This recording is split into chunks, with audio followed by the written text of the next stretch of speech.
Hi. All right, there we go. The live stream has started. You're with Dave Pellowe, and this is Pellowe Talk on the Good Source channels.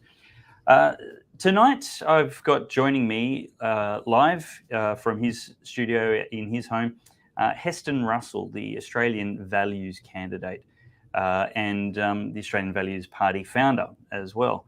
Now, I've got a lot of respect for Heston, and I was immediately attracted to what he said about the party when I heard him speak at the Australian Christian Lobby Forum. Sadly, I had to leave halfway through the event because of some other shows and commitments that I had to produce and race back to the studio here that night. But it got back to me that his answer on a question regarding Israel Folau perhaps wasn't the most reassuring possible. So I chased the Australian Christian Lobby, and they graciously supplied me some of the video clips from that night, including that answer.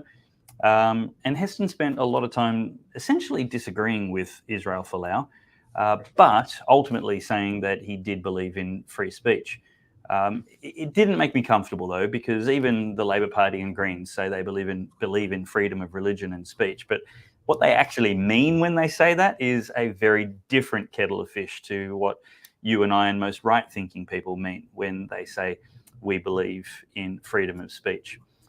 Also circulating the internet, courtesy of a couple of the Lying Harlot Media's publications, is some naked photos of Heston. And I published those also at the end of the video, and later found out that they were subject to criminal complaints against the ABC. So I deleted the whole thing because it wasn't able to separate them.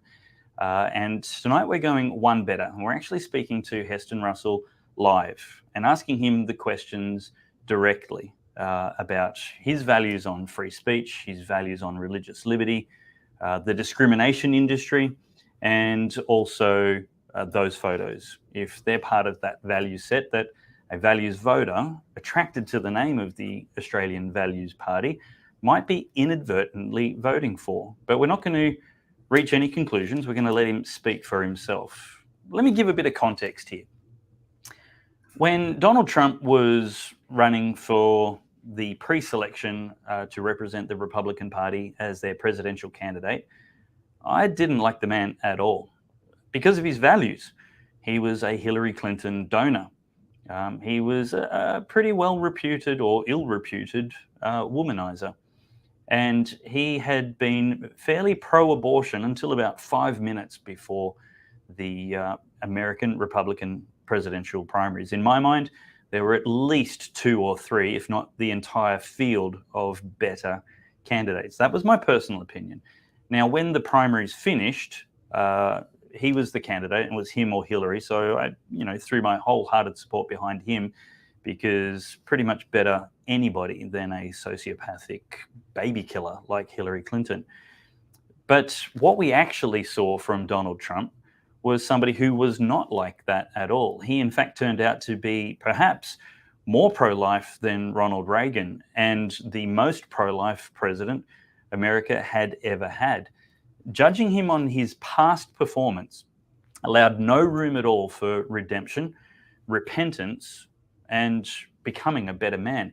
And that, after all, is what we want for ourselves, but also for our politicians, that they can learn from their mistakes, learn from their pasts, that with age comes wisdom, regret, and maturation, just getting better in your character development.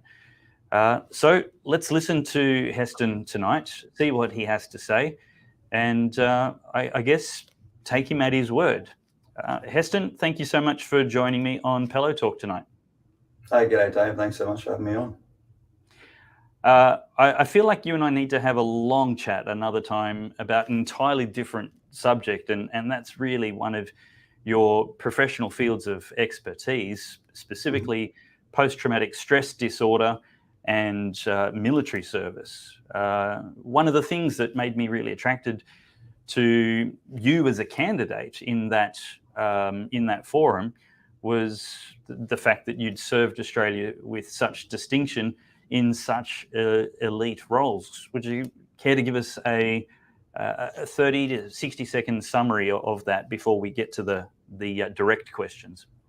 Yeah, for sure. I mean, I grew up here in Brisbane and went to the military at 17 years of age. I spent 4 years at the Defence Force Academy and Royal Military College. And of my 16 years in the Army, 9 of those were in the Special Forces. As a officer with the 2nd Commando Regiment, I deployed to Afghanistan 4 times. I deployed to Iraq in 2016, supporting the fight against ISIS, ISIL, Daesh. And I've also deployed on a number of other peacekeeping and capability development operations in Timor-Leste, Solomon Islands, Papua New Guinea, and throughout the Asia-Pacific region. And during my time, the pinnacle of my career was probably 2012 in Afghanistan, where I was the November platoon commander, flew 67 missions in a 5-month period, taking the fight to Taliban and terrorists, killing 117, capturing many more, and seeing the true magnificence of the Anzac spirit alive and well within our modern day Australian veterans. And then, as you spoke about, my own struggles with PTSD and mental health realities during my own failed transition from defence, culminating with my own suicidal ideation in 2020, which has sort of led me to reconnect with my values and initiate this new pursuit of my life to support those who have served to support us and know what can be achieved, bringing people together with purpose and looking to address a large part of the mental health crisis that currently grips our country and comes from a crisis of leadership. Yeah, well, firstly, thank you very much for your service. It's my pleasure. It's something that can't be said often enough, and I know most veterans aren't looking for that kind of thanks, but I think it's an important thing for us as a nation to be grateful and express that gratitude.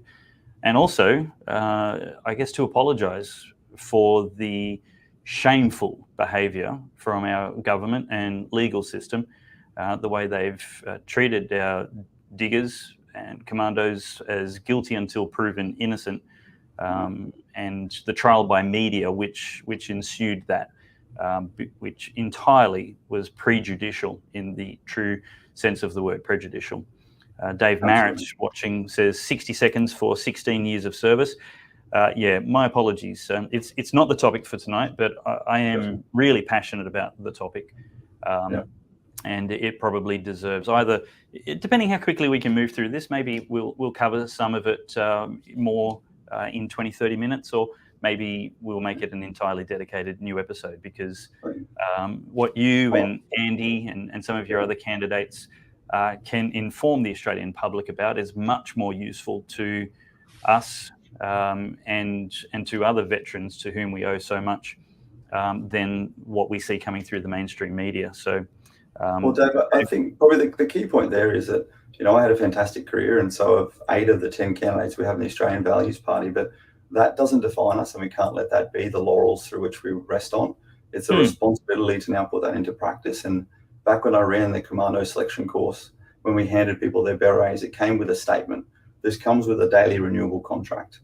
And that is what we need more of, in my opinion, in society, in politics, and in general, is to people to go out there and be judged on their actions and attitudes each day, not who they have been and what they have achieved, because we need to remain relevant as opposed to, you know, losing that relevance and reliant on our own authority or title or position or otherwise. No, very truly said, and that is very similar to, I guess, what I call identity politics. We shouldn't vote for you or any of your candidates because we owe you a debt of gratitude and might feel a great deal of admiration for your feats, exploits, and qualifications, any more than we should vote for Kevin Rudd or Scott Morrison because they claim to be Christians. That's identity politics. What we have to do is scrutinise and interview. You're standing for a job to serve the Australian public, and whether you're a painter, a plumber, or a politician, there's a set of criteria, and your identity isn't a qualification. So I appreciate that you offered that, and that's also the same basis by which I guess we now need to survey the Australian Values Party values. Like, what do you actually believe, as opposed to what do we think you believe based on an admired identity. So the first question. I just to summarize, and without getting you to re-explain it, essentially you disagreed with what Israel Folau said, didn't appreciate it, found it offensive. Is that a fair summary? Well, the question asked was, should people like Israel Folau lose their job based off stating what they believe in? And I believe the question missed the mark, and I spoke to specifically some of the elements that Israel Folau spoke to. And I never said he should have lost his job. I simply said that freedom of speech comes with responsibility of speech. And that's particularly what I see not enough of in this country, is people who are happy to say whatever they want in a one-way conversation without the appreciation that has to come with some form of responsibility, particularly when you're in a representational position.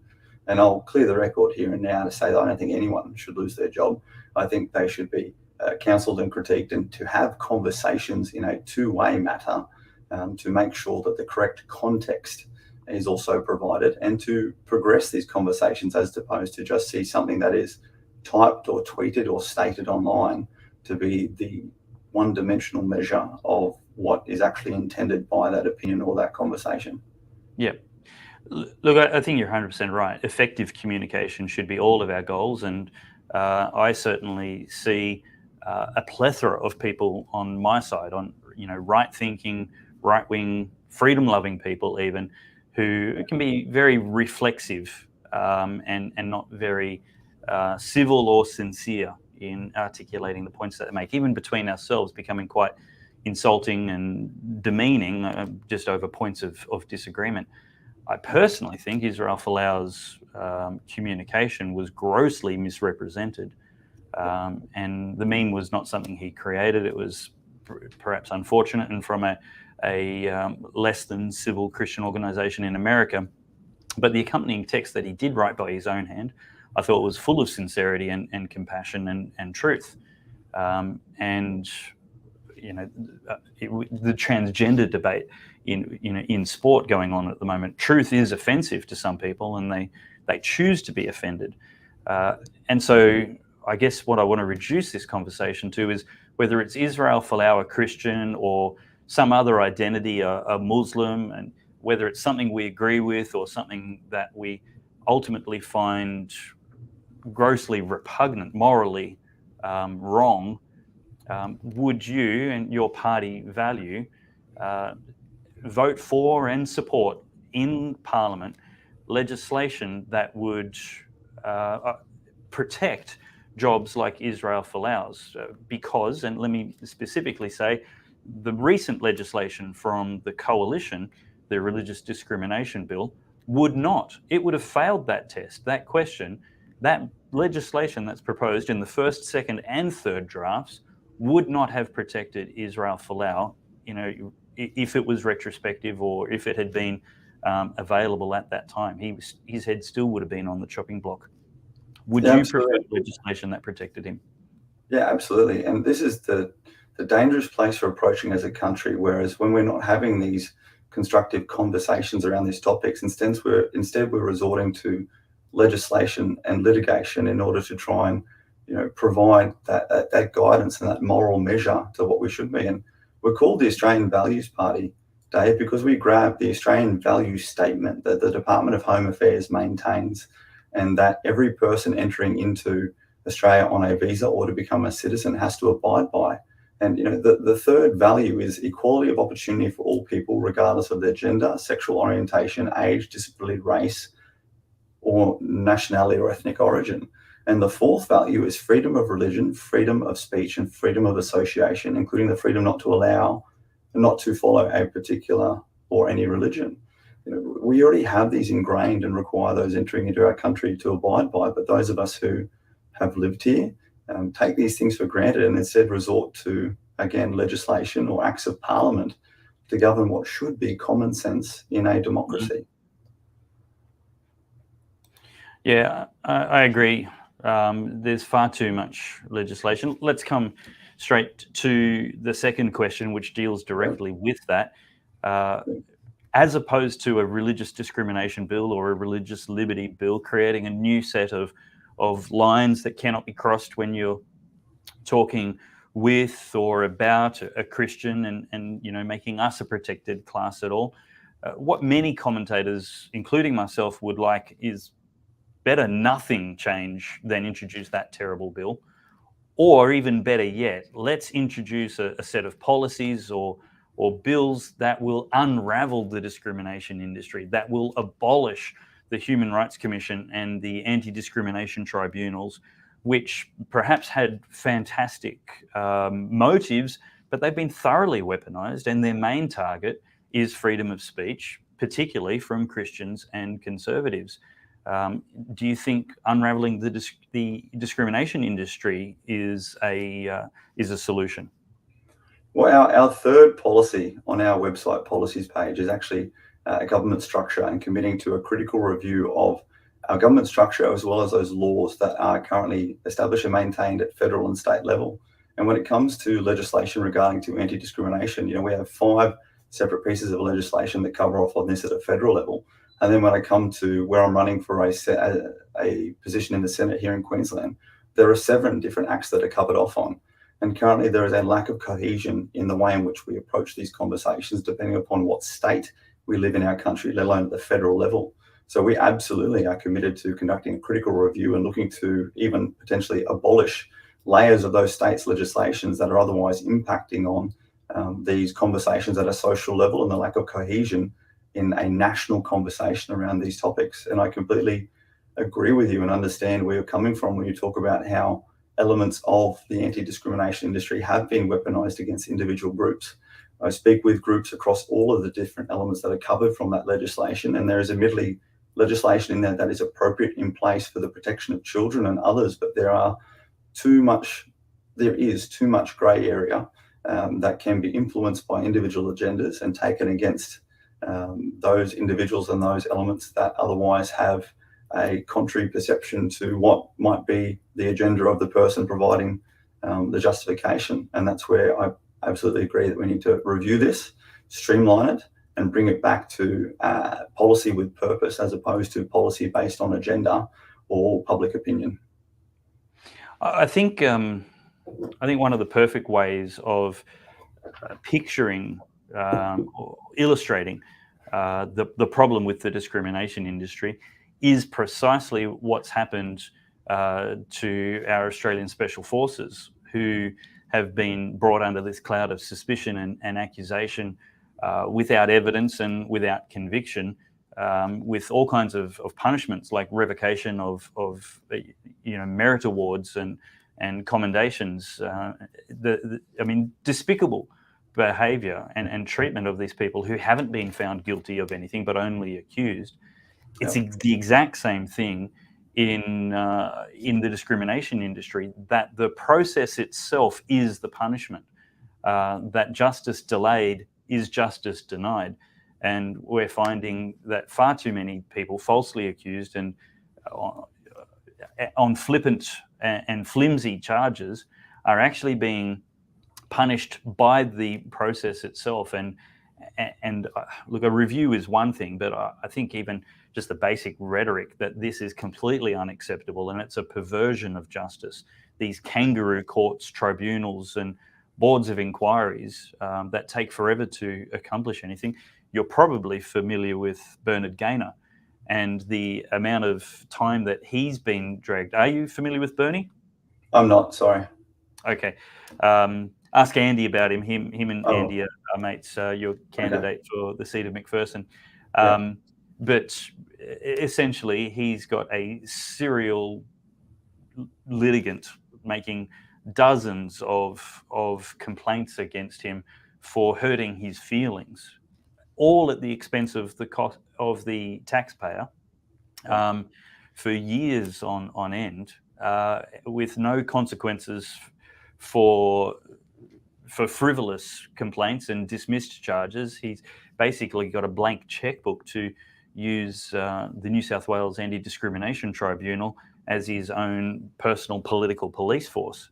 So, no, Dave, and you're spot on. Look, from what's happened, I started really speaking out when the Brereton report was released, and the Prime Minister stood up and said there were going to be brutal truths, and the Chief of Defence Force called for the revocation of the meritorious unit citations.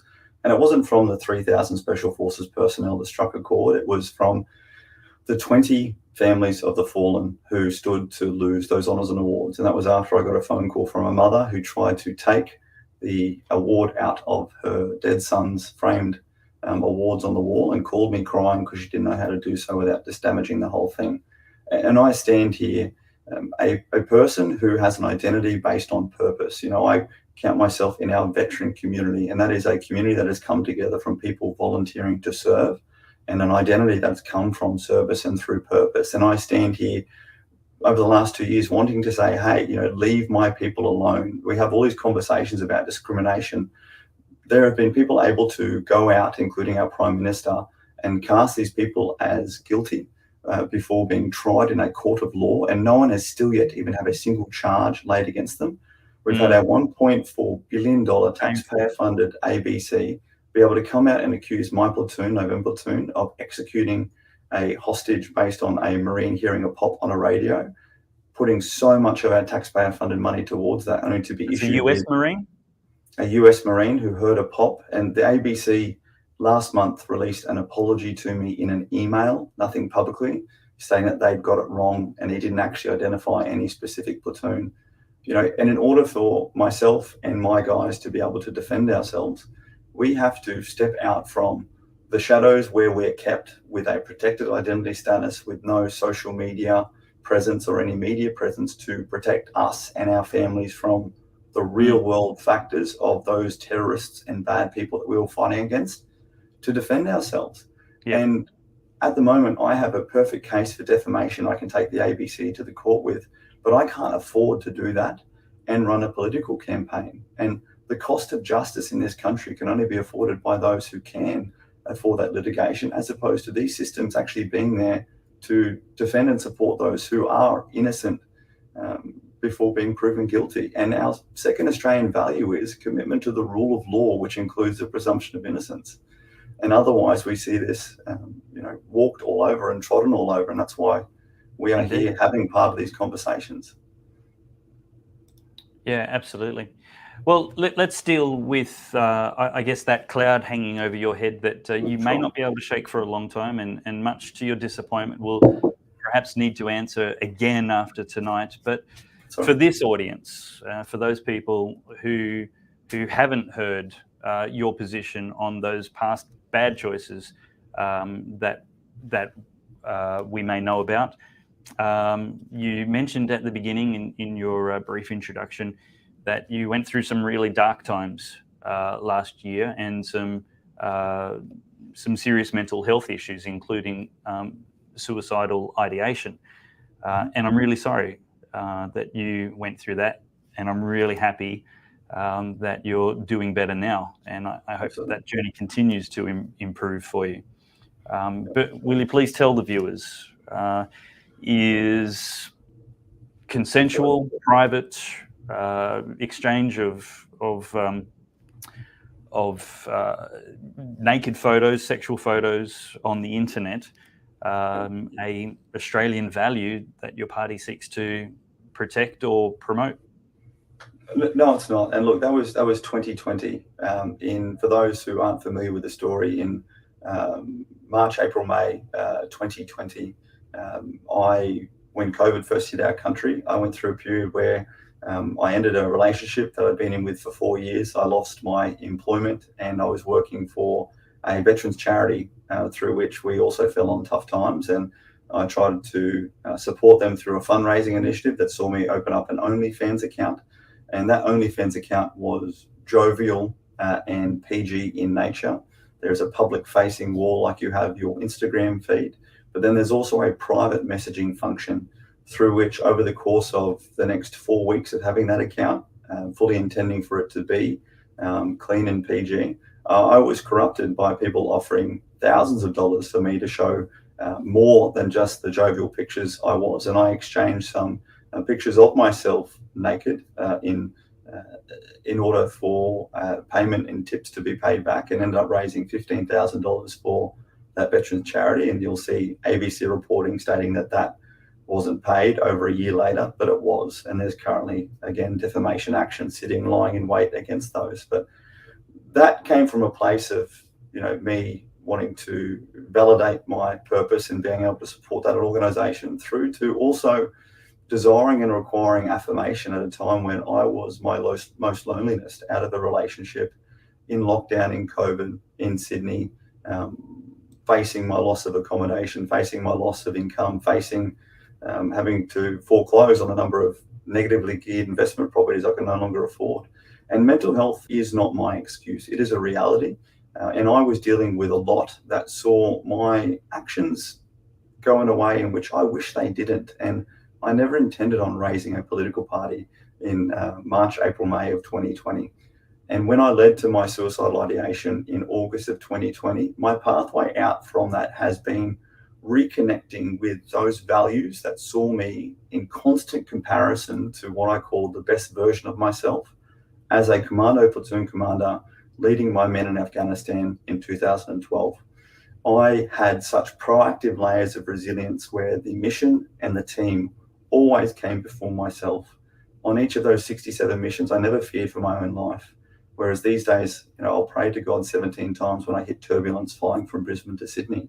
And I was trying to understand how I had got to where I had. And I thought that I needed those same circumstances to make me feel that same level of relevance and connection with my identity again. But what I did was a critical assessment and actually appreciated it was those values and those elements of myself that I was most proud of in those circumstances: responsibility, accountability, integrity, leadership, and service, as opposed to what so much of Australian society wants us to behave otherwise, as entitled, selfish, abdicating responsibility as opposed to accepting it, and seeking self-promotion as opposed to supporting others. And it's been climbing out from that, and literally that acronym RAILS is now my personal value set, and then looking to further support my veteran community over the last 18 months, and then looking to step up this political party when I appreciated that the true issue within our political system are the big parties, the factions, and their self-promotion and self-promoting politics. I Googled what our Australian values are, because without an agreed set of values, how can we quantify and assess how we do what we do? We're so focused on KPIs and performance outcomes, budgets, which are a method of management, not a strategy of leadership.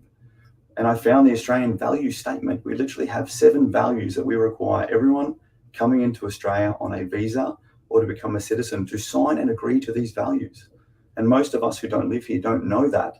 But every migrant Australian I meet who knows these values can recite them to me. And they are what help them to connect with our country, with our different communities, and help them to feel like they have some form of an investment and responsibility in our country. And that is where the Australian Values Party came from. And to get back to answering your question directly, Dave, no. If any member of my party went and sold pictures of themselves online naked right here and now in the party, I would throw them out. I would remove myself from the party. I can't change the past, but I tell you what, I've lived a long life before leading into politics. You can imagine all the things I've had to do in my Special Forces career through to my own personal circumstances. And if anything, that provides me with more and more perspective that I believe that I can better serve and support people in government, because I know who I am at my best and my worst. And I know that I need people and purpose to support me, not politics or profit. Well answered, and thank you for your honesty in that, and thank you for your graciousness in being willing to answer the question over and over again. Dave Garrett watching says, the reality is that if our lives were projected on the big screen, we would all be found wanting. We need to look at our lives over long periods rather than the blips of frailty that interrupt our true purpose. I agree, Dave, and I've thought to myself, who I am, my identity, is not the cumulative sum of the decisions I've made and who I've been in the past, but it's actually who I'm becoming, and the decisions I make today, and that's who God sees.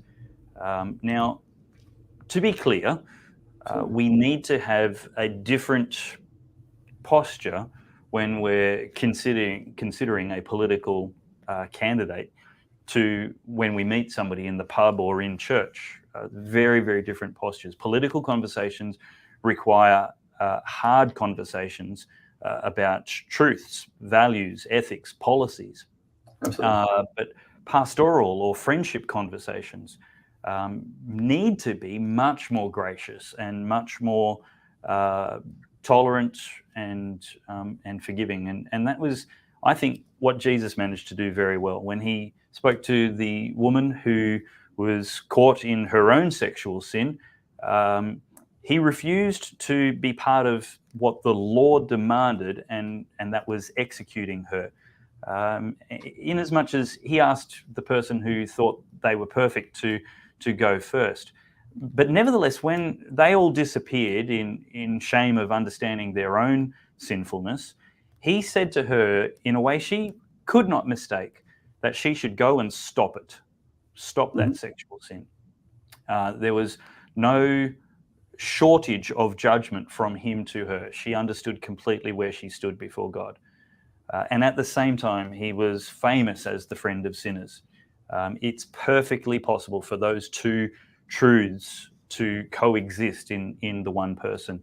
And so when we're talking about the standards, the values that we should live by, we can both be firm on those and gracious to the people we encounter at the same time.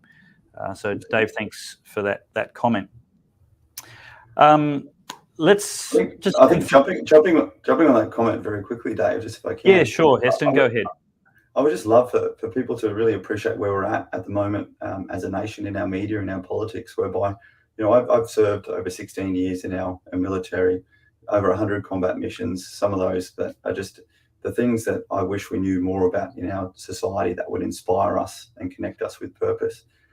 Yet all that we currently have are elements like our taxpayer-funded ABC, who look to focus on those one or two blemishes or failures that I've had in my career, to focus on and try to influence people, as opposed to focus on balanced reporting as per their charter, to look to best support a positive and progressive outcome for our nation. And that's been one of the true realities of the evil that I see currently gripping our society, and I've had firsthand witness to. And that's a large part of the reason why I think we need to have these conversations. We need to bring more light to them and put them in that context of what's actually going on as we, at the moment, watch two political parties being those only parties that are currently projected onto the big screen in front of us.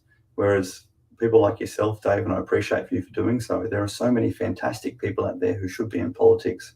Like, you'll get to meet Andy Cullen, who inspires me, and helps me to be a better leader and helps our team to be a better team.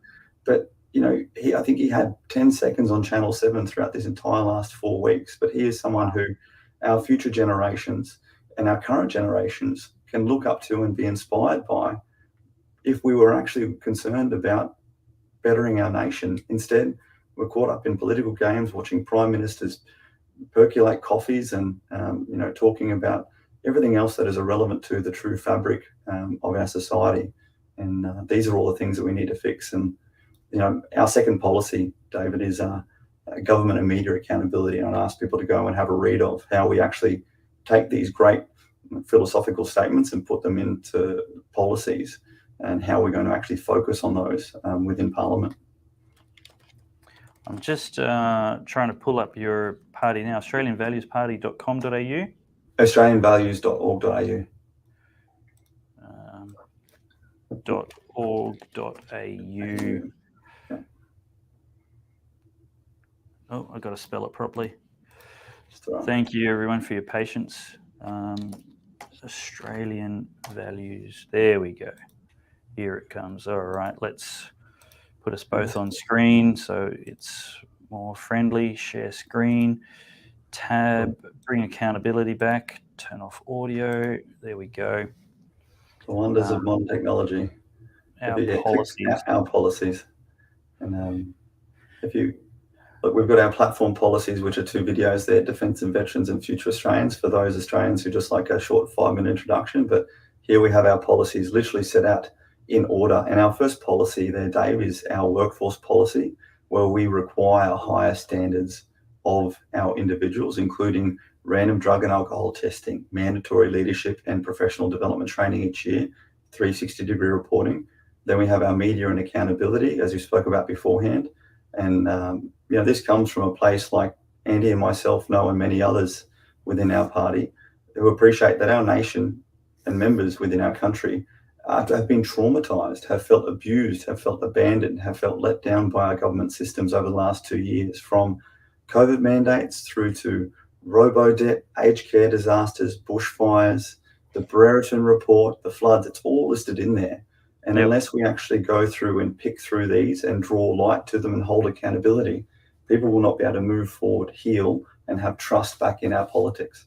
And all the way through to, and there'll be more policies. They're literally getting updated tonight and tomorrow. Once there's a really good one. All gun laws and firearm ownership, responsible firearms ownership in accordance with current legislation that allows law-abiding. So that's a little bit discouraging to me. I like more liberal gun laws.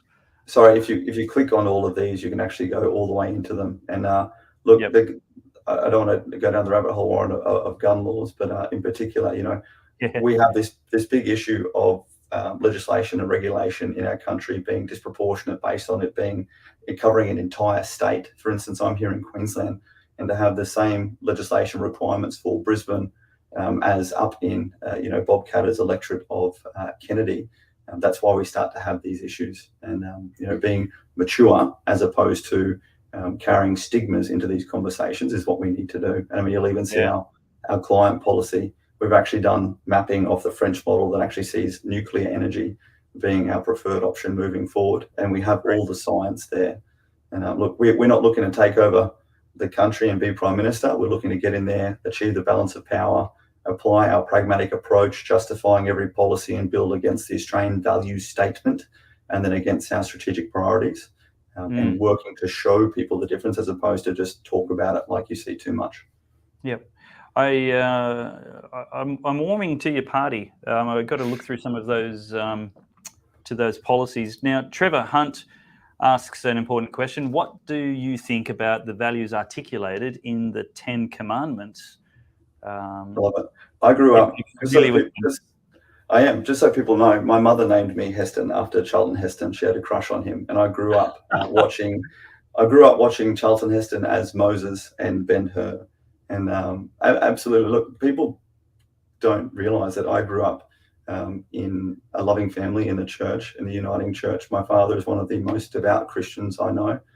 My family, he and my mother divorced when I was 10 years old, and my father has stood for his marriage his entire life, and has been such an incredible mentor for me.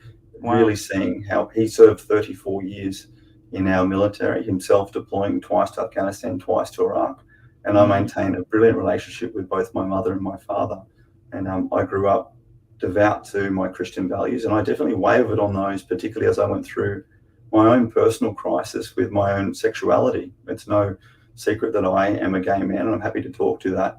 And I rejected my sexual identity my entire life. I never accepted it. I literally tried everything I could to change what I thought was an absolute sin, was a desire of the flesh, was everything that stood against those values that I was brought up and raised to be.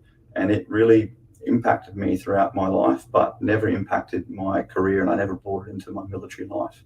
And I know that you have your views on this, Dave, but I stand here as someone with lived experience saying, it's not a choice, and I've tried to change it.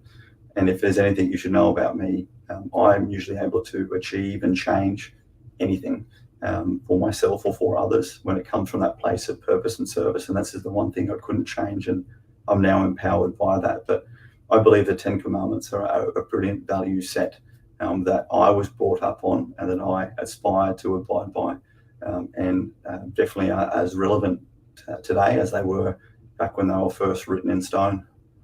Yeah, absolutely. And I guess that's the shorter answer that we're looking for. Sorry. No, the long answers are good.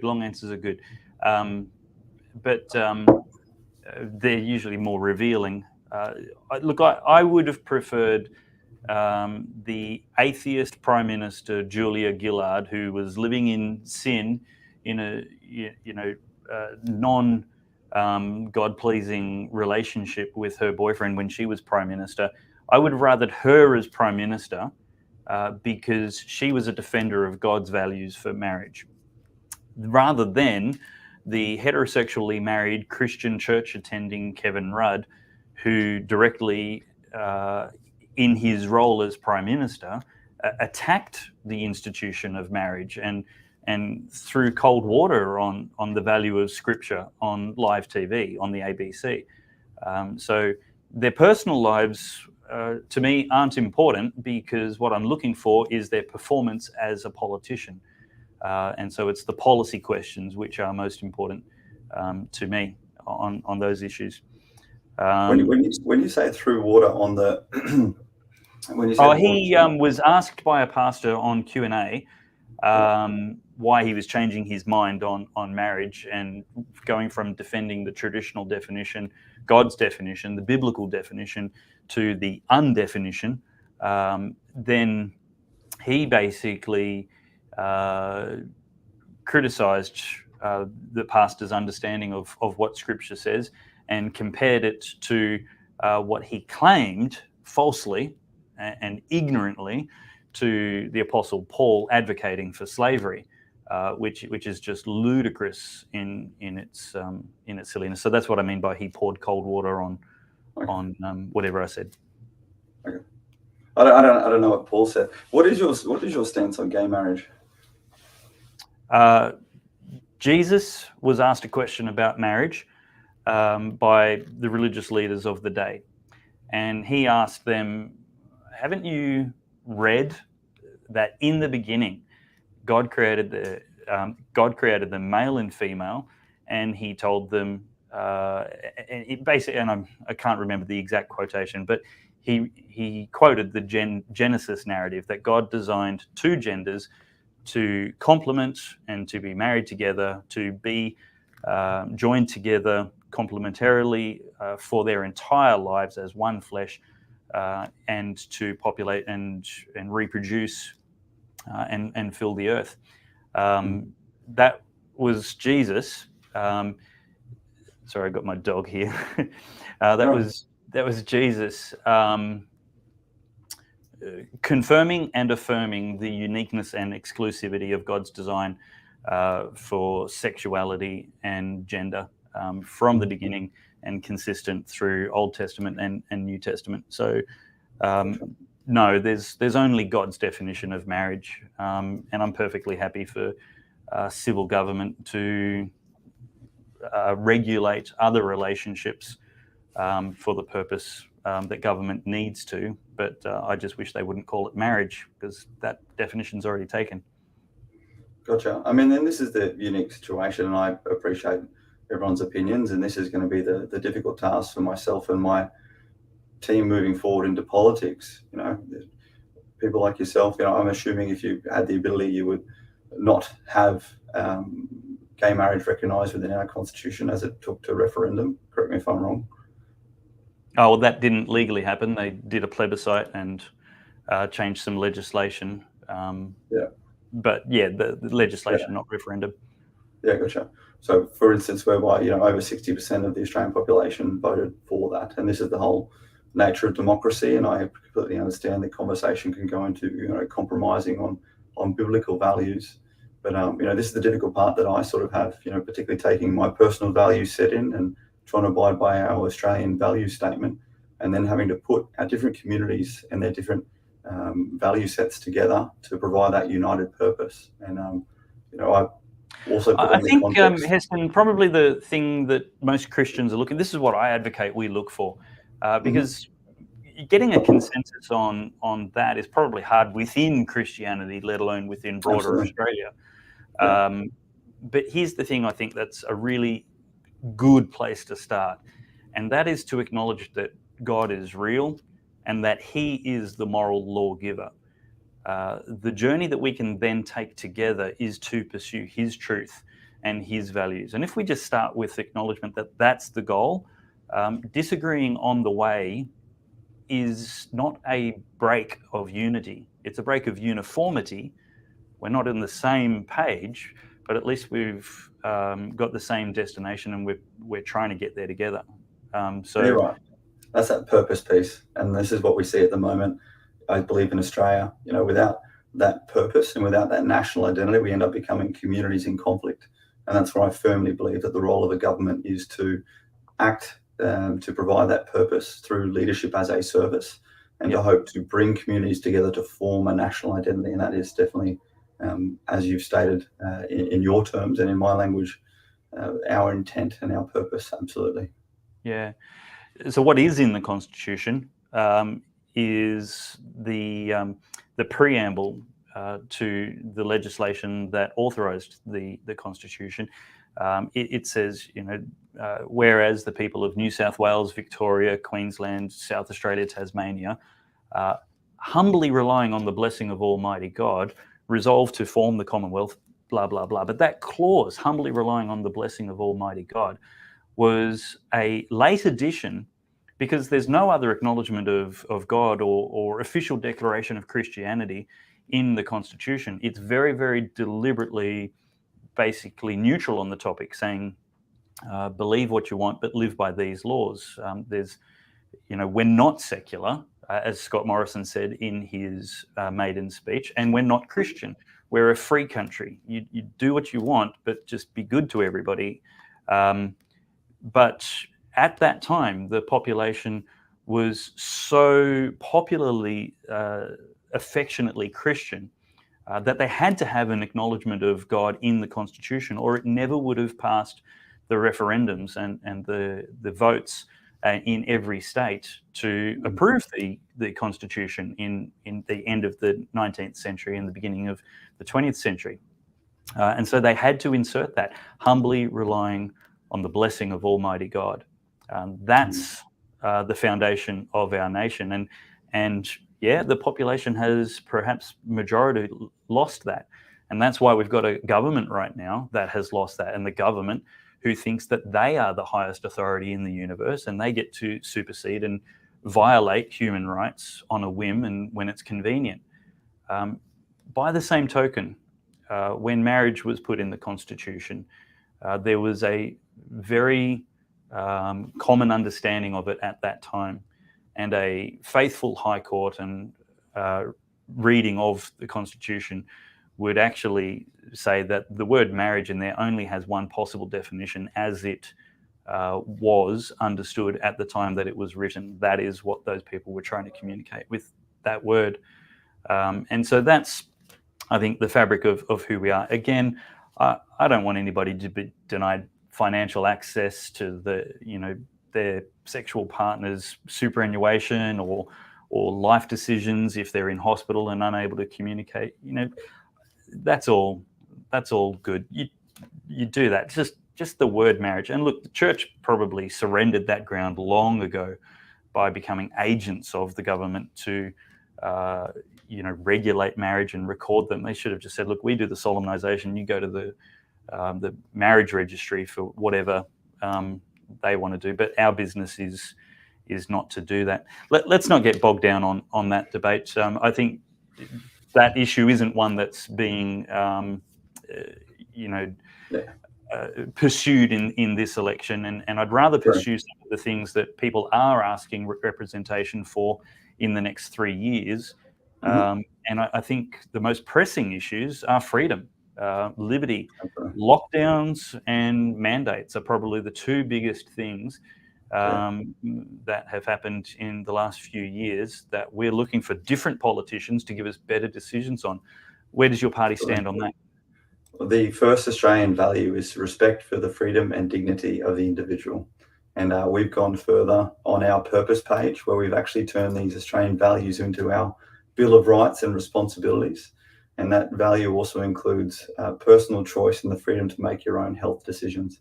And this is where we have critiqued the last 2 years, where we've had professional and career politicians believing that they can make policy and strategic statements that direct everyday Australians how to look after themselves and their families. And this is where this moral injury, trauma, abuse, abandonment has been created within our society and led people more devastated and our nation in more of a mental health crisis than we've ever been in.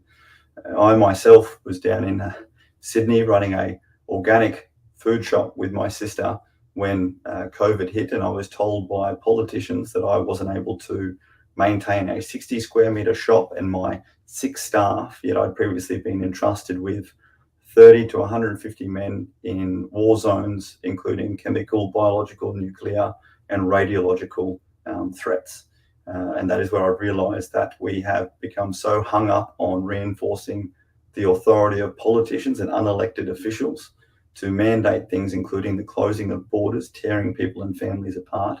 And again, per our second policy, government and media accountability, there needs to be accountability cast for those actions, but also systemic changes made that remove the ability for that to occur again. And this is where we go to our third policy, our government structure policy, where we are asking those questions and looking at those critical reviews to say, why do we have different laws on our health, depending upon what state people live in? We are all Australians, and I get that was where it was back when Federation was formed. But now, here and now, what we've learned and what we do in the military is assess and reassess once we do a mission, go through crisis, failure, or success, and look at making those systemic fixes. And I believe, and the party believes, that we need to remove the ability for states to make laws on people's health and education at the state level and bring them back to federal laws that include all of our nation as opposed to individual state agendas and priorities.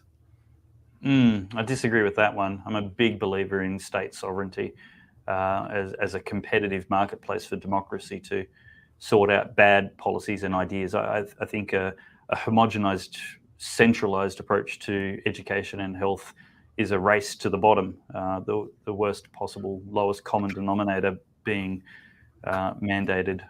I think people who want to live in a hellhole should go to Victoria, and people who want to live in paradise should come to Queensland. But then at least... Don't you think that's where we're already at as a nation? You know, there's conversation in New South Wales about what should or should not be allowed within their education system, whereas these are already conversations that still be standardised. No, there's a national curriculum. There is.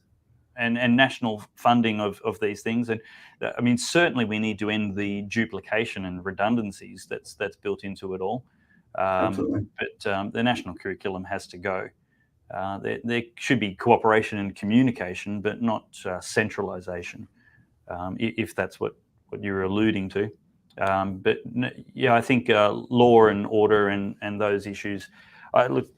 Honestly, I think the federal government's the one that needs to be reduced the most, and we have departed from our constitution through successive premiers ceding authority and centralising things like wages.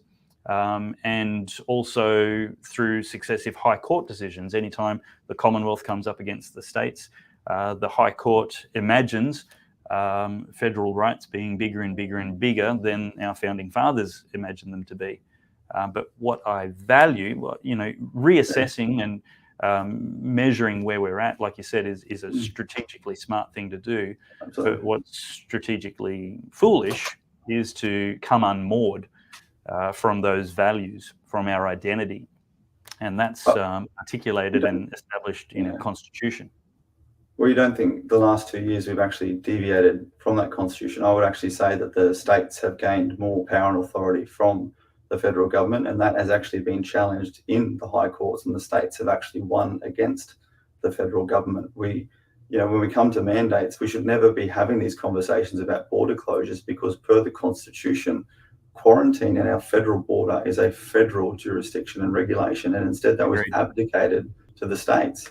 So if we're not actually holding them accountable and abiding by our constitutional law. Yeah, and that was Morrison's cowardice. He could have stuck to and joined Palmer's case against Mark McGowan, and he joined initially, but then withdrew. And the High Court goes, oh, well, this isn't important to the Commonwealth government. Therefore, that was a strong signal that they didn't believe in the case. So that is, you're right, states have got more power. Unfortunately, it was only for the abuse of power and not for the proper use of that power. Yeah, so the last 2 years aren't a good argument for anything, really, because it's been a complete corruption of everything that should be. I mean, Parliament's suspended because people, how do you sustain an emergency for 18 months without parliamentary approval? What's the point of even having an opposition if they're not going to demand accountability and transparency on all this rule by bureaucracy? It's absolutely appalling what's happened for the last 2 years, and what we need is much less government. I think what we need is much less bureaucrats and much more highly trained and proficient politicians. I mean, even have a look at the moment, you have immunity laws being passed at state layers of government. I mean, how on earth are we allowing immunity laws to be passed in this country? We're having, suppressions and seals placed on documents for 70 plus years. These are all you mean things. Political immunity? Political immunity. Legal immunity. So you have a look at the latest legislation that passed through the Victorian court, something providing, legal immunity for officials with decisions made to COVID. These are the things that tear at the fabric of democracy and law and order. Yep. These are things that are being allowed to pass through and enter into our laws at the state and hopefully not the constitutional level. Yeah. We're going to ask 2 more questions, then we're going to wrap it up. Let me just say thank you to the Good Source supporters, people who dip into their pocket every week or month to financially contribute to the ongoing work that we're doing here full time. Let me tell you that Good Source supporters are making it possible for this Wednesday night to have one of the Australian Values Party federal candidates, federal electorate candidates, plus another 3 candidates. So we've got an Australian Values Party candidate, a United Australia Party candidate, a One Nation Party candidate, and a Liberal Democrats candidate, all going to be here with me in the studio. They're all from different parties and all from different electorates, and they're all conservative, freedom-loving Christians. So that'll be really interesting to have a chat with them. Make sure you tune in. Same place that you're watching this right now, 7:30 on Wednesday night, Australian Eastern Standard Time. And if you'd like to become a Good Source supporter, head to goodsource.news/support. But the last 2 questions, a quick one first, and then we'll go with the longer one. Philippa says, will you allow conscience voting by your candidates? Some or all the time or none? So not only will we allow this in our first policy, our AVP workforce policy, it specifically states that every member of the Australian Values Party is allowed to vote how they choose. They just have to abide by the rest of that policy that sees them engage in our team planning and in our professional mandated professional development each year. Absolutely. Groovy. Okay, second question. How does AVP see their responsibility internationally for countries that are in conflict and chaos? I guess they mean by their responsibility, Australia's responsibility. Myanmar is one of those countries that are now being plunged into a military dictatorship who are executing ethnic minorities. Every country seems to be sitting on the sidelines rather than engaging in the strategic change for the benefit of the persecuted. This could be a long discussion. There's been a lot of interventionism over recent decades. The Australian military has been a regrettable part of some, and that's never been the decision of the members participating obediently to our government. And again, thank you for your service. We're sending arms right now to Ukraine, and we're seeing other hotspots around. We're seeing China setting up military base in the Solomon Islands. How much of it is a moral responsibility and even a at-home responsibility, caring for our own security interests, to get involved around the world? Heston? Well, Dave, you just made that question a lot bigger. But first and foremost, you talk about moral responsibility, and my decision to raise the Australian Values Party came after watching the collapse of Afghanistan and the failure to support those who supported us overseas, and we still haven't supported them ongoing.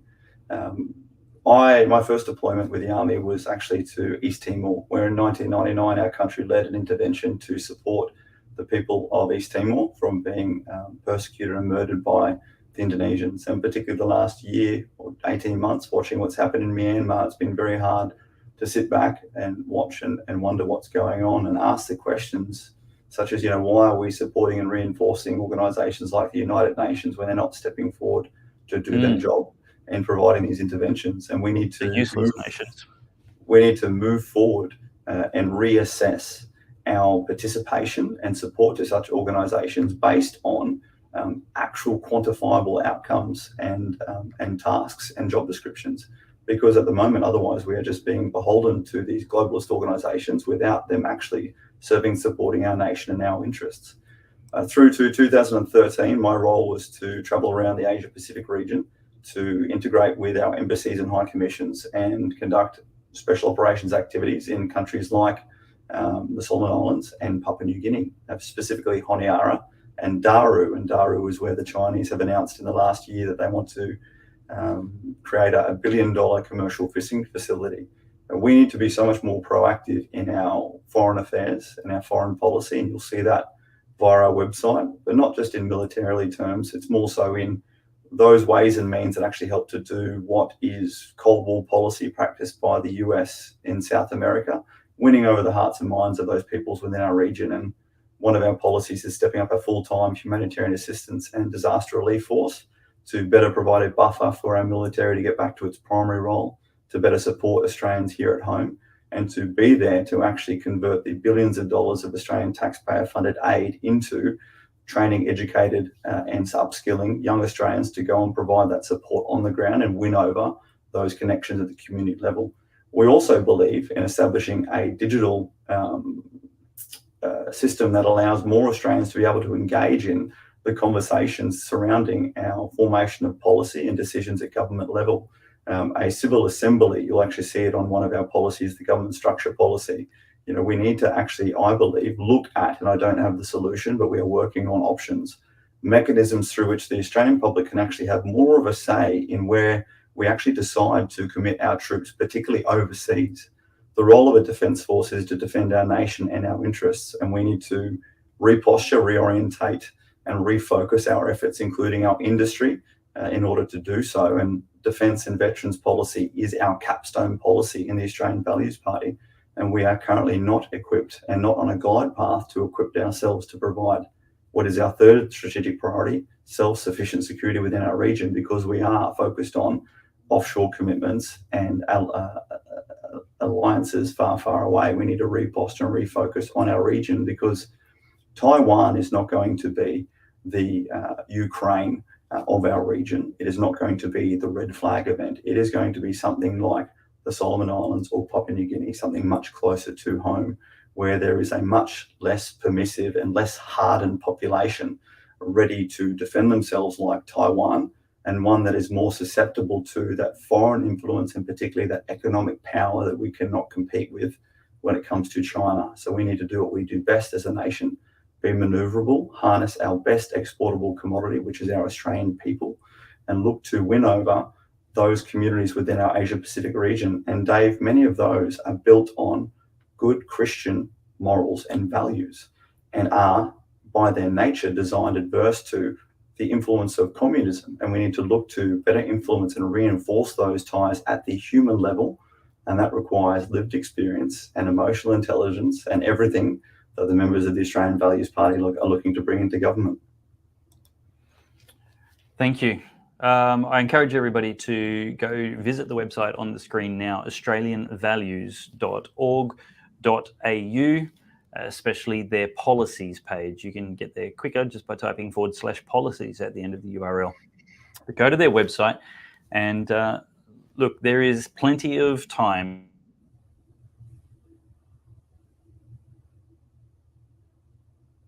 announced. They appear to be frozen. Vote your.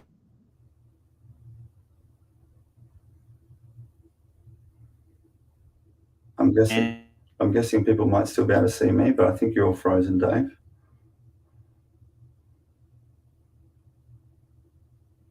Have big government.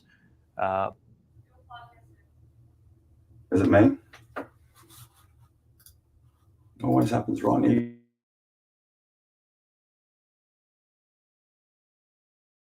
Questions or any?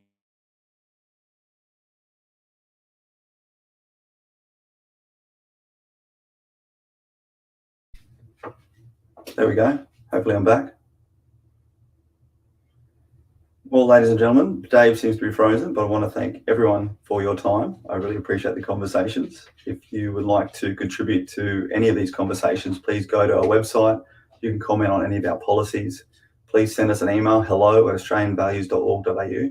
And again, we are a young party. We are in this for the right reasons. We have an incredible amount of lived experience through our 10 candidates. And please tell all those you know in the other states of Queensland, New South Wales, Victoria, and Western Australia, where we're all running Senate teams, and they can vote for the Australian Values Party above the line. Encourage them to use their preferences and help us to get more of our team in politics.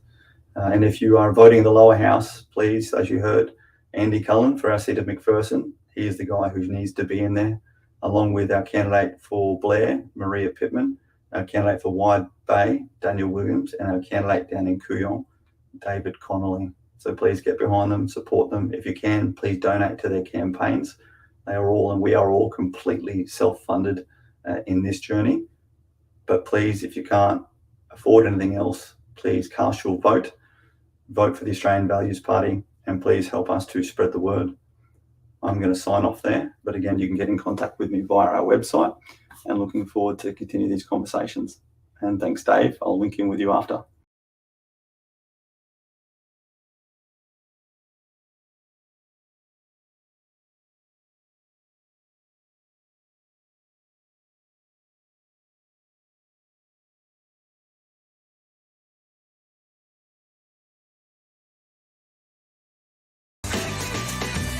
Today, we need a special kind of courage. Not the kind needed in battle, but a kind which makes us stand up for everything that we know is right, everything that is true and honest. We need the kind of courage that can withstand the subtle corruption of the cynics, so that we can show the world that we are not afraid of the future.